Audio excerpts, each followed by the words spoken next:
When Joe arrives, everyone he knows, Jill, Barack, Michelle, Sasha, and Malia, John Kerry, John McCain, and several women he recognizes only from having told them, once, in passing, no dates till you're 30, is already sitting in his office in a semicircle of folding chairs.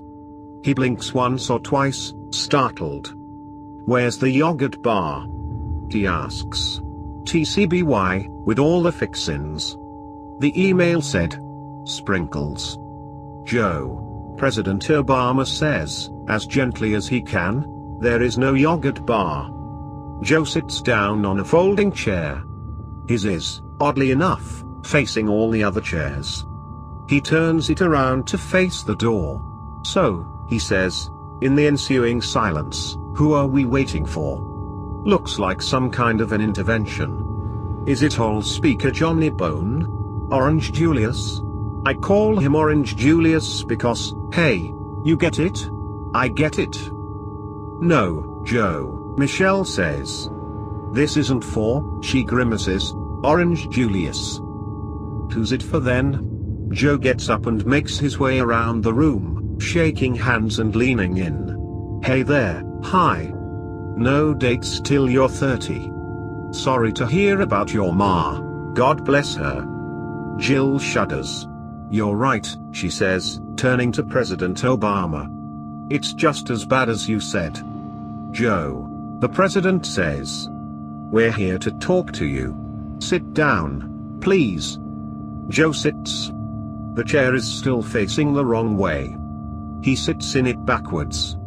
"Joe, we all love you," the president continues. "More or less. We want the best for you. But lately—" "Not just lately," Michelle says. "Really for decades now. Lately you've gone from America's wacky uncle to America's creepy uncle." "It's the leaning," Malia says. "Yeah," Sasha adds, immediately. "You need to stop leaning like a creeper," Malia says. "Here is a slideshow that New York Magazine's Daily Intelligencer put together," Sasha says. "You're just lucky there isn't a Tumblr. Joe Biden looming creepily over uncomfortablewomen.tumblr.gif," Malia suggests. "Do any of these women look comfortable?" Sasha asks. She produces the most recent picture. Joe squints at the picture. "Looks pretty comfortable to me," he says. "Jill, that's a comfortable face, right? That face says I'm comfortable around this suave man." "No, Joe. That is not a comfortable face. That is the face of someone who is trying to get as far away as possible without being rude to the Vice President of the United States.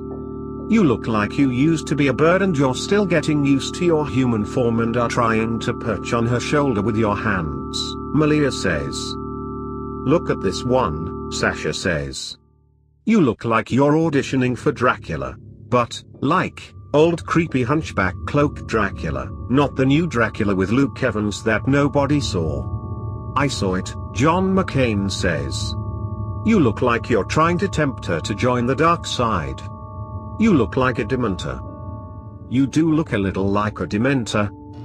"Look at this one," Sasha says, flipping through the slideshow. "Nothing wrong with that one," Joe says. Hey, bikers. Tell your old man I said hello, rest his soul." He doesn't even know what he's saying, does he? Michelle asks, turning to the president. So sad. "Joe," John Kerry says. "Wacky uncle is a role to which you are generally well suited. It's a series of recognizable tropes. The Onion loves it. You can call the president clean and articulate and people will still willingly spend time with you. But you can't overplay it. And right now, you keep landing on just the wrong side of the line. Here is a chart." "Yes," Joe says. "That is the face a young person makes to indicate that she is excited to meet you. It's like a flesh emoticon. YOLO. Ha ha. Can we lock him up somewhere?" Michelle asks. "Can we just send him to somewhere he won't do any damage?" "The vice presidency?" John McCain suggests, laughing to himself because he thinks this is a good joke and feels that the rest of the room is unlikely to appreciate it. He's been spending a lot of time in Iowa, John Kerry says. Why don't we just send him there and tell them not to let him leave? The President and First Lady exchange a look. That could work, Michelle says. Just keep him off C-SPAN. Right, President Obama adds. And come 2016, he's on his own.